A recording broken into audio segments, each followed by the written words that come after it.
Uno de los temas que más inquietan a los contratantes es precisamente los incumplimientos de una de las partes contratantes.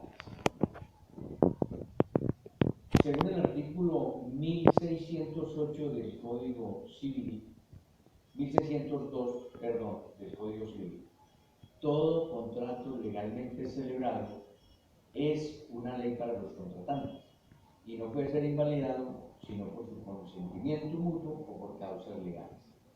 ¿Eso qué significa entonces? Que un contrato que ha sido legalmente celebrado, es decir, que cumpla con todos los requisitos que la ley exige para su formación, no puede ser invalidado sino por mutuo consentimiento o por causas legales.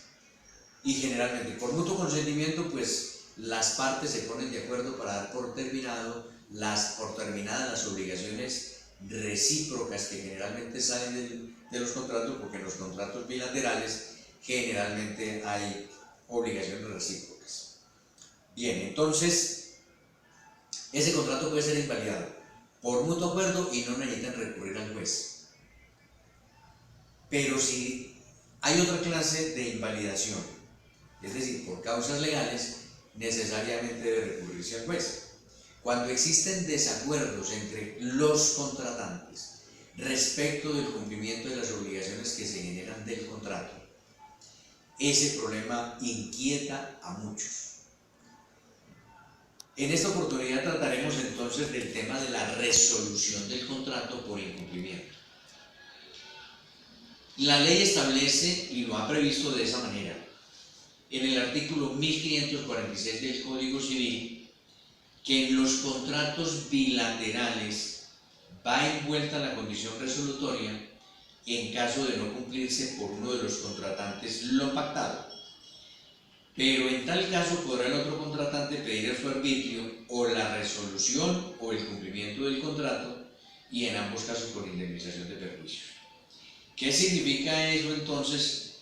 Que cuando uno de los contratantes ha honrado sus obligaciones derivadas de ese contrato, pero el otro no, el contratante cumplido le da la opción, la ley, de solicitarle al juez la resolución de ese contrato, es decir, que se termine ese contrato con indemnización de perjuicios, y también puede solicitarle al juez entonces que el otro contratante incumplido cumpla con sus obligaciones.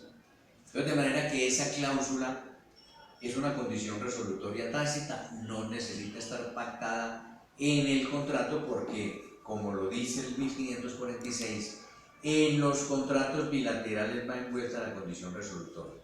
Es decir, que no necesita pactarse porque es un elemento de la naturaleza de los contratos bilaterales.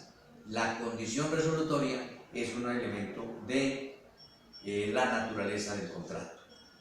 Bien, ¿qué sucede entonces cuando uno de los contratantes no ha cumplido?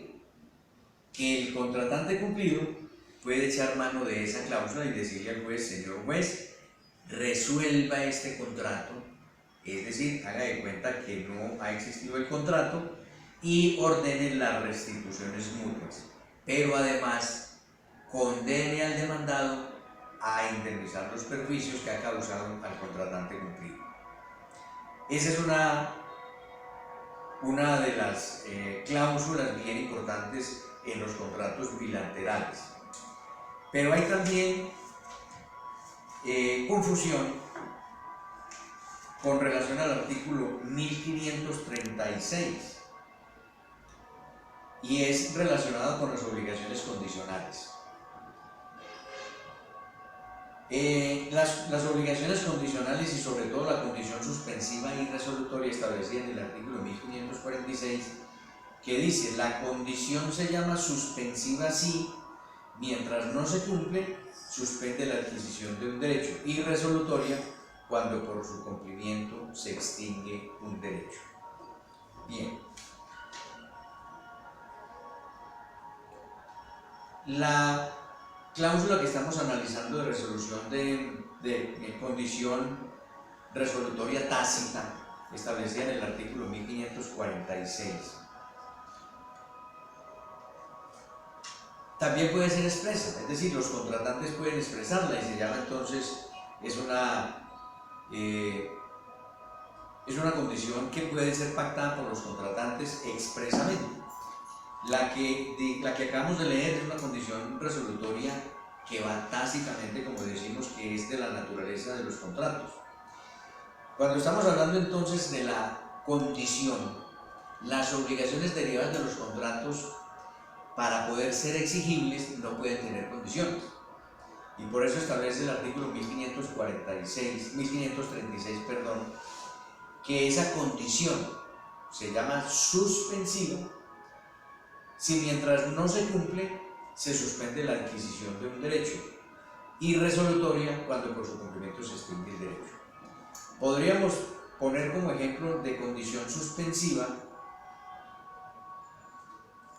la pensión de vejez.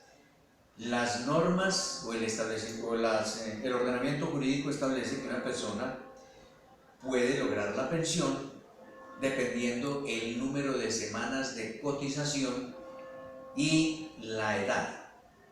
Cuando se cumplen esos dos requisitos establecidos en la ley, la edad y el número de semanas de cotización a un fondo de pensiones, la persona o ese cotizante adquiere el derecho. Es decir, mientras no se cumplan esas dos condiciones, el derecho está en suspenso. Cumplida esa condición, se adquiere entonces el derecho. Entonces, por eso se dice que la condición se llama suspensiva si mientras no se cumple suspende la adquisición de un derecho. Y es resolutoria cuando por su cumplimiento se extingue el derecho. De manera que ese es uno de los temas que genera harta controversia en la celebración de contratos y concretamente en relación con el cumplimiento, porque no siempre las